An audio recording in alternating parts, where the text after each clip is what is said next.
सिद्धं शुद्धं परमियं जिणेन्द्रवर्णेमि चन्दमकलङ्कं गुणरयणभूषणोदयं जीवस्य परुवणं वोच्यम्।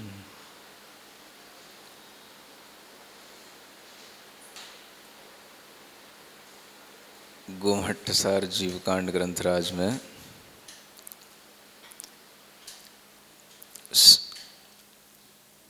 ज्ञान मार्गणा के अंतर्गत अवधि ज्ञान का प्रकरण चल रहा है। इस प्रकरण में बहुत सारा आपको जो क्षयोपशम के विकल्प संबंधी ज्ञान है, भेदों संबंधी ज्ञान है, अवधि ज्ञान के, उन सब के बारे में बताया गया है। और अभी भी देशावधि ज्ञान के ही भेदों के बारे में बताया जा रहा है। पिछली गाथाओं में ये बता दिया गया था कि वह देशावधि ज्ञान द्रव्य की अपेक्षा से कैसे कैसे अपने उत्कृष्ट पर्यंत तक जो उसके भेद हैं उनको प्राप्त करता है। द्रव्य की तरह ही उसका क्षेत्र भी बढ़ता चला जाता है और उसका काल भी बढ़ता चला जाता है। तो द्रव्य के अनुसार भी क्षेत्र में वृद्धि होती है। इस तरह का भी एक रिलेशन बन जाता है कि कितना द्रव्य बढ़ जाएगा तो क्षेत्र कितना बढ़ जाएगा, और कितना क्षेत्र बढ़ जाएगा तो काल कितना बढ़ जाएगा। इस तरह का भी एक संयोग संबंध बनता है। और उसके माध्यम से भी हम यह जान सकते हैं कि अवधि ज्ञान के यह जो जघन्य से उत्कृष्ट पर्यंत तक भेद हैं, उन भेदों में द्रव्य का, क्षेत्र का, काल का आपस में कैसा संबंध बनता है। यह आपको अलग अलग तरह से तो बता दिया था कि द्रव्य की वृद्धि जब मध्यम विकल्पों पर हो जाएगी तो क्षेत्र असंख्यात द्वीप और समुद्रों का हो जाएगा और काल भी असंख्यात वर्षों का हो जाएगा। इसके साथ साथ अब यहाँ पर आगे कितने द्रव्य की वृद्धि होने के बाद में कितना क्षेत्र बढ़ जाता है और कितना क्षेत्र बढ़ने पर कितना काल बढ़ जाता है, इस तरह का एक ज्ञान यहाँ पर दिया जा रहा है जो आप लोगों को अब समझ में आएगा। ऐसा भी समझें कि अब जो कठिन विषय था वो चला गया है, साइक्लोन गुजर चुका है है ना। अब धीरे धीरे है ना विषय जो है सुगम होने वाला है और वो आपकी समझ में आएगा। कल भी आपको समझ में आया ही होगा, अच्छे से समझाने का प्रयास किया था। तो इसी तरह से आगे की गाथा पढ़ते हैं। 399 अंगुल असंख्य भागे दव्ववियप्पे गदे दुखे तम्मी एगागास पदेशो वड्ढदि संपूर्ण लोगोत्ति।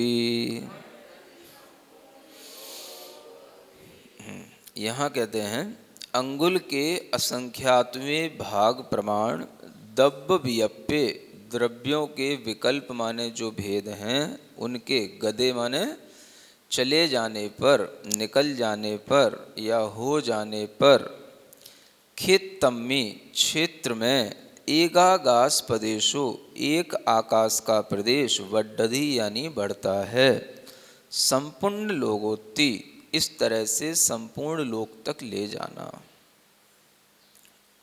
गाथा के इस पाठ से जो भाव आता है वो क्या है कि द्रव्य के विकल्प यानी अवधि ज्ञान कितने द्रव्य को जानता है। और अवधि ज्ञान में भी ये प्रकरण चल रहा है देशावधि ज्ञान का। तो देशावधि ज्ञान जिस द्रव्य को जानता है उस द्रव्य के आप अंगुल के असंख्यातवें भाग करें, है ना।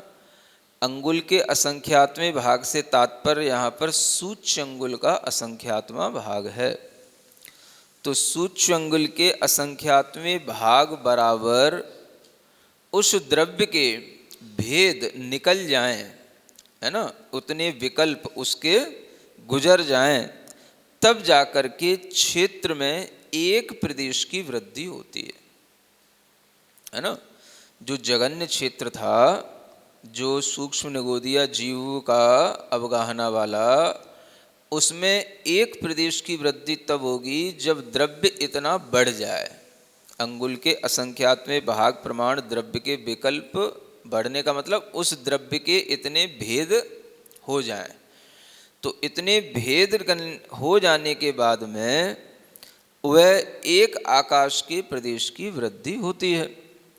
और इस तरह से आप उस द्रव्य के विकल्प को ऐसे ही आगे बढ़ाते जाएं। फिर अंगुल के असंख्यातवें भाग द्रव्य के भेद निकल जाएं, फिर एक आकाश के प्रदेश की वृद्धि करना, फिर अंगुल के असंख्यातवें भाग प्रमाण, है ना, द्रव्य का भेद गुजर जाए तो फिर जो है एक आकाश के प्रदेश की वृद्धि करना। ऐसे उस जगन्य क्षेत्र से लेकर के एक एक आकाश के प्रदेश की वृद्धि करते हुए संपूर्ण लोक नाप लेना। पूरा लोक आप इसी तरह से बढ़ाते चले जाना। यानी एक एक क्षेत्र की, एक एक प्रदेश की वृद्धि करते हुए क्षेत्र की वृद्धि इस तरह से क्रम क्रम से करते हुए संपूर्ण लोक क्षेत्र देशावधि ज्ञान का बन जाता है। और यह क्षेत्र देशावधि ज्ञान का उत्कृष्ट क्षेत्र कहलाता है। क्या समझे?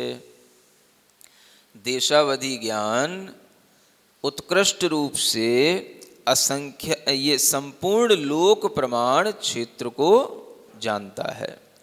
तो उस क्षेत्र की वृद्धि इस तरह से होती चली जाती है। इसी तरह से काल के विषय में आगे बताते हैं। आवली असंख भागो जहण्य कालो कमेण समयेण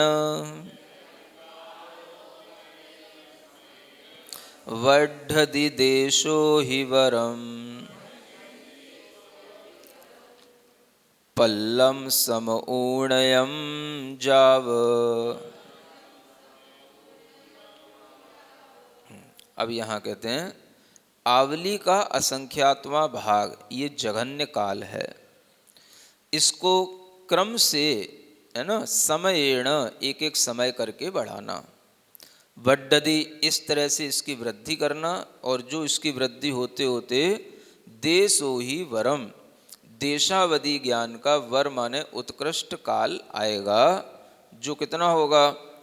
पल्लम यानी पल्य प्रमाण होगा, समऊणयम जाव, है ना। एक समय कम पल्य प्रमाण जब तक नहीं आता तब तक आप उसको इसी तरह से वृद्धि करके प्राप्त करना। तो यह देशावधि ज्ञान का उत्कृष्ट काल आता है। क्या अर्थ हुआ इसका? कि आवली के असंख्यातवें भाग प्रमाण तो जघन्य काल है। देशावधि ज्ञान आवली के असंख्यातवें भाग प्रमाण जघन्य रूप से जानता है। इतने काल को जघन्य रूप से जानेगा। अब इसमें क्रम से वृद्धि होती है। तो यहाँ क्रम से वृद्धि का मतलब है, अभी आगे की गाथा में बताएंगे कि एक ध्रुव वृद्धि होती है और एक अध्रुव वृद्धि होती है ना। तो क्रम वृद्धि का मतलब है यहाँ पर ध्रुव और अध्रुव रूप से जो वृद्धि यहाँ पर संभव है वो सभी वृद्धियाँ करते जाना। और ध्रुव अध्रुव वृद्धि करने पर जब वो वृद्धि हो जाए तब एक समय की वृद्धि होगी। एक समय की वृद्धि होने के बाद फिर इसी तरह से ध्रुव अध्रुव वृद्धियों को क्रम से करना, फिर एक समय की वृद्धि होगी।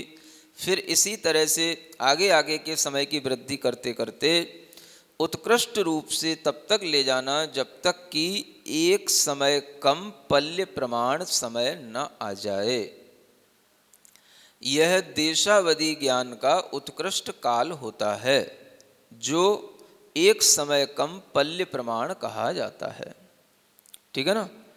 ये देशावधि ज्ञान के विषय में हमें जो द्रव्य क्षेत्र काल की संयोजना करके बताया जा रहा है, इस विषय में 19 कांडकों का वर्णन आएगा। कितने कांडक? कांडक माने होता है एक तरह से मोटे मोटे भेद, है ना। या कांडक का मतलब जहां पहुंचने के बाद में कुछ नया शुरू हो। जैसे कल आपको बताया था ना,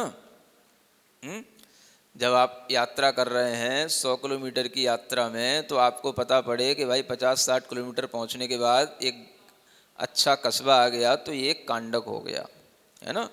तो इसी को बोलते हैं कांडक, है ना। वैसे अलग अलग जगह पर कांडक का अलग अलग अर्थों में उपयोग किया जाता है। जैसे कि हमने चत्तारी मंगल पाठ पढ़ा, तो ये मंगल पाठ एक चत्तारी कांडक कहलाएगा मंगल पाठ के रूप में, है ना। इस तरह से कांडक अलग अलग होते हैं। नमस्कार मंत्र का, वंदना का, है ना, अलग अलग कांडक होते हैं। तो कांडक माने एक समूह होता है। कांडक माने वैसे क्या होता है? समूह। तो एक समूह में जो बात एक समान चल रही है वो एक कांडक कहलाएगा। वहाँ से बात फिर कुछ चेंज होगी तो फिर वो दूसरे समूह में चलेगी, तब तक वो दूसरा कांडक कहलाएगा। ऐसे करके कांडक बनाए जाएंगे, जिसमें हम 19 कांडकों के माध्यम से देशावधि ज्ञान के विषय में आपको पूर्ण जानकारी देंगे। कितने? 19। समझ आ रहा है ना। तो अब यहाँ पर उसी तरह से ये कांडक की एक शुरुआत हो रही है। तो कांडक में, पहले कांडक में यहाँ से इस तरह से चलता है जो आगे कहा जा रहा है। अंगुल असंख भागम ध्रुवरूवेणय असंख वारम तु असंखम संख भागम असंख वारम तु अध्रुवगे। हाँ, अब यहाँ बता रहे हैं ना, अंगुल असंख्य भागम, अंगुल का असंख्यात्मा भाग, ध्रुव रूपेण माने ध्रुव रूप से, या और असंख्य भागम तु यानी ध्रुव रूप से इसकी जो है वृद्धि जो होती है उसका जो प्रमाण है वो कितना है? तो असंख्यात बार, है ना। और असंख्य संख्य भागम और असंख्यात्मा भाग या संख्यात्मा भाग, ये जो है असंख्य बारम, ये असंख्यात बार होगा तो ये कहलाएगा अध्रुवगे, यानी अध्रुव वृद्धि का प्रमाण। यानी यहाँ पर दो चीज़ें बताई गई हैं, एक तो ध्रुव वृद्धि का प्रमाण और एक अध्रुव वृद्धि का प्रमाण। जो ध्रुव वृद्धि होती है वह अंगुल के असंख्यातवें भाग बराबर ध्रुव वृद्धि असंख्यात बार होती है। कितनी बार? है ना। और अध्रुव वृद्धि जो होगी वो अंगुल के असंख्यातवें भाग भी होगी और अंगुल के संख्यातवें भाग भी होगी, और वह भी असंख्यात बार होगी। तो इस तरह से यह वृद्धि का जो प्रमाण है वह एक तरह से पहले कांडक के ये चरम भाग तक चलता चला जाता है। अंतिम भाग तक पहला जो कांडक होगा उसमें इस तरह की वृद्धि निरंतर चलती चली जाएगी। तो ऊपर वाली गाथा में जो आपको बताया था कमेण समयेण, जो ऊपर 400 नंबर की गाथा में लिखा था, क्रम से, है ना, ये वृद्धि करना है। तो क्रम का मतलब यही है, ध्रुव वृद्धि और अध्रुव वृद्धि ये क्रम से करना है।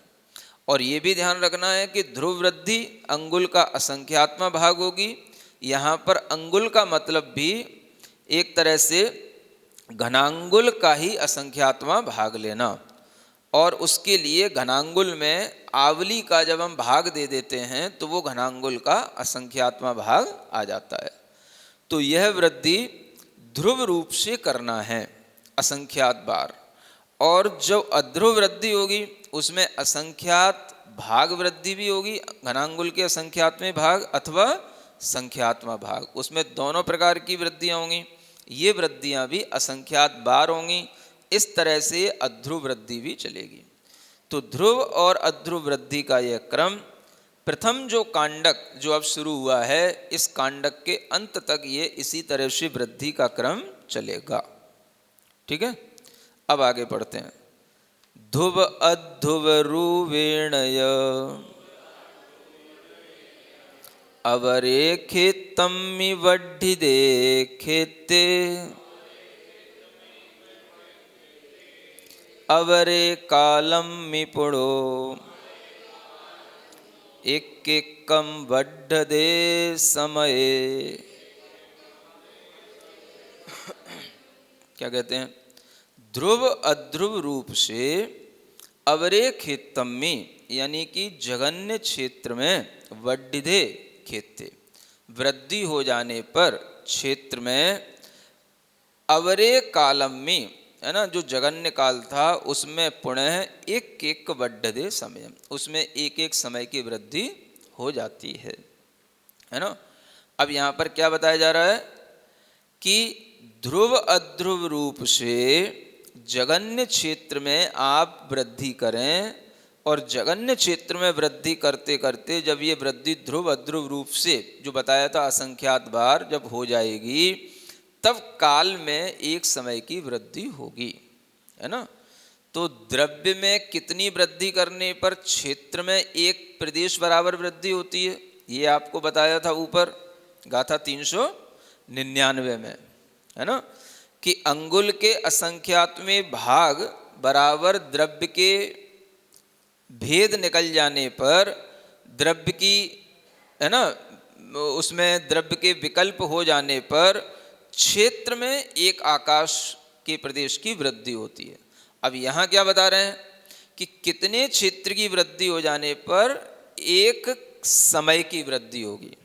ठीक है ना, तो वो बताया जा रहा है कि ध्रुव और अध्रुव रूप से आप यह जघन्य वृद्धि करें क्षेत्र में, और क्षेत्र की इस तरह से वृद्धि हो जाने पर काल में एक समय की वृद्धि होगी जघन्य काल में, और इस तरह से हम उस जघन्य काल को भी उत्कृष्ट काल तक ले जाएंगे। तो जघन्य वृद्धि से उत्कृष्ट वृद्धि तक क्षेत्र की अपेक्षा से, काल की अपेक्षा से ये आपस में एक संबंध बन जाता है। इस संबंध को जानना है। क्या समझे? कितना द्रव्य वृद्धि को प्राप्त होगा तब जो है क्षेत्र में वृद्धि होगी, और कितनी क्षेत्र की वृद्धि होने पर काल में वृद्धि होगी। ठीक है ना, तो ये गणित आपको बताया जा रहा है। तो इसी के अनुसार देशावधि ज्ञान के हमें भेदों को द्रव्य क्षेत्र काल भाव की अपेक्षा से उत्कृष्ट तक जानना है, जघन्य से लेकर के उत्कृष्ट भेदों तक जानना है। तो ये उस ज्ञान के उत्कृष्ट जो क्षयोपशम होंगे उनका विषय जो द्रव्य क्षेत्र काल भाव की वृद्धि होगा, उस द्रव्य क्षेत्र काल की वृद्धि कैसे होती है वो यहाँ बताया जा रहा है। क्या? हाँ, थोड़ा सा फिर भी अभी समझने योग्य है। फिर आगे, है ना, एक दो गाथा और पढ़ते हैं। अंगुल असंख्य भागम ध्रुवरुवेणय असंख्य बारम, ये तो पढ़ लिया ना, 401 नंबर की गाथा थी। अब 402। ध्रुव अध्रुवरुवेणय, ये भी हो गया। हाँ, तो बस फिर क्या, आपने सब पढ़ ही लिया ये एक चैप्टर। 402, एक गाथा और पढ़ते हैं। संखातीदा समया, चलो कम से कम इतना ध्यान से तो पढ़ ही रहे हो ना कि हमने क्या पढ़ लिया है ना। इतना तो समझ में आ ही रहा है कि ये विषय हम पढ़ चुके हैं, इतना भी पर्याप्त है ना। संखातीदा समया पढ़ में पव्वम्मि उभय दो वड्ढी खेतम कालम अस्य पड़मादि कंडये वोक्षम। अब यहाँ कहते हैं संखातीदा समया, जो संख्यातीत माने असंख्यात समय हैं इनकी पड़मे पब्बम्मी प्रथम जो पर्व है यानी प्रथम जो कांडक है उसमें उभय दो वड्ढी उसमें उभय रूप से वृद्धि होती है ना। उभय का मतलब ध्रुव वृद्धि भी और अध्रुव वृद्धि भी। खेतम कालम अस्सीय क्षेत्र और काल का आश्रय लेकर पड़मादि कंडये वोच्छम हम प्रथम आदि कांडकों की अब आगे निरूपणा करेंगे। यानी कि अब ये विषय की भूमिका बन गई है कि इस तरह से क्षेत्र और काल की वृद्धि का हमने गणित बता दिया है। अब हम आगे आपको 19 कांडकों में ये बताते जाएंगे कि कितना क्षेत्र आने पर कितना काल बढ़ जाएगा और कितना उसके अनुकूल द्रव्य होगा। तो इस तरह से यहाँ आगे बताया जाएगा। तो इसका अर्थ क्या है कि प्रथम पर्व में, प्रथम पर्व का मतलब प्रथम कांडक में असंख्यात समयों की है ना वृद्धि जब हो जाएगी और वो वृद्धि दोनों रूप से होगी, ध्रुव रूप से भी और अध्रुव रूप से। तो दोनों रूप से जब ये वृद्धि हो जाएगी तब जाकर के वह प्रथम कांडक में क्या होगा, कुछ आगे की वृद्धियां, आगे का जो है विषय निरूपण किया जाएगा। तो अब यहाँ से ये प्रतिज्ञा कर रहे हैं कि हम क्षेत्र और काल का आश्रय लेकर के आगे के प्रथम आदि कांडकों का वर्णन करेंगे। तो अब हम आगे के कांडकों का वर्णन बाद में करेंगे। आज हमें इतना ही सीखना है कि इन कांडकों में वृद्धि किस रूप में होती है। तो ध्रुव वृद्धि का भी आपने स्वरूप जान लिया और अध्रुव वृद्धि का भी स्वरूप जान लिया। क्या जान लिया बताओ? ध्रुव वृद्धि का मतलब हाँ, अंगुल के असंख्यात में भाग बराबर जो वृद्धि असंख्यात बार होगी वो होगी ध्रुव वृद्धि। और अध्रुव का मतलब, अध्रुव माने वो फिक्स नहीं है ना। ध्रुव का मतलब तो हो गई कांस्टेंट और अध्रुव का मतलब वेरिएबल है वो। तो उसमें अंगुल के असंख्यात में भाग भी है और अंगुल के संख्यात में भाग भी है। बस बढ़िया तो है, सीख तो गए हो है ना। तो ये कहलाई अध्रुव वृद्धि। तो इस तरह से हम ये ध्रुव और अध्रुव रूप से वृद्धि किसमें करेंगे? क्षेत्र में कि काल में कि द्रव्य में? किसमें करेंगे? क्षेत्र में, है ना। ये वृद्धि की जाएगी क्षेत्र में। जब क्षेत्र में इतनी वृद्धि होगी तब जाकर के काल में क्या वृद्धि होगी? एक समय की वृद्धि होगी। बस बढ़िया, अब सब विद्वान बन गए, चिंता मत करो, है ना। द्रव्य की वृद्धि तो पहले बता चुके थे, ठीक है ना, 399 नंबर की गाथा में। तो इस तरह से ये दोनों प्रकार की वृद्धि होने से जो समय की वृद्धि हो रही है ये काल की वृद्धि कहलाई। और इस तरह से ये काल की वृद्धि चलती रहेगी जब तक कि प्रथम कांडक पूर्ण न हो जाए। तो कांडक का मतलब अब ये समझ लो कि एक समान इस तरह से ये वृद्धि चलते चलते जब कुछ नया आएगा तो फिर दूसरा कांडक शुरू होगा, है ना। जैसे फिल्म तो देखते ही हो ना आप लोग, फिल्म में रीलें होती है ना। कितनी रील की होती है आजकल फिल्म में? 14 है? अरे भाई 20-20 रील की फिल्म देखी है अपन ने क्यों? तो अब 3 घंटे फिल्म नहीं होती क्या? 2.5 घंटे की, 2 घंटे की? अच्छा, अब लोग बोर होने लगे मतलब है ना। तो वो जो रील होती है ना, 1 रील 2 रील, यही कांडक समझ लो, है ना।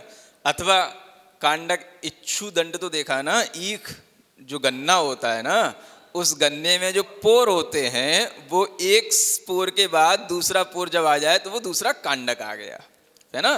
फिर उसके बाद एक और पोर आ गया, वो तीसरा कांडक आ गया। ऐसे कांडक समझ लो। तो कांडक का मतलब एक एक जो है किसी भी रस विशेष का समूह हो गया उसका, है ना। तो एक जो है पूरा, अगर गन्ना आपसे खाते ना बने तो धीरे धीरे एक एक जो है उसका पीस करके पोर बराबर जो है आपको दिया जाता है, तो उसे आपको सेवन करने में सुविधा होती है। तो ऐसे ही यहाँ पर गुरु महाराज ने, आचार्य महाराज ने क्या किया है, हमें 19 पोर्शन करके 19 कांडक बना करके हमें सिखाने की, समझाने की कोशिश की है। उसका वर्णन आगे बाद में आपको बताया जाएगा, है ना। एकदम से सारा नहीं पढ़ना है, धीरे धीरे पढ़ना है, ठीक है ना। तो इस तरह से ये 19 कांडकों में वर्णन आगे आएगा। तब तक के लिए इसी को रिवाइज करें, इसी को पढ़ें।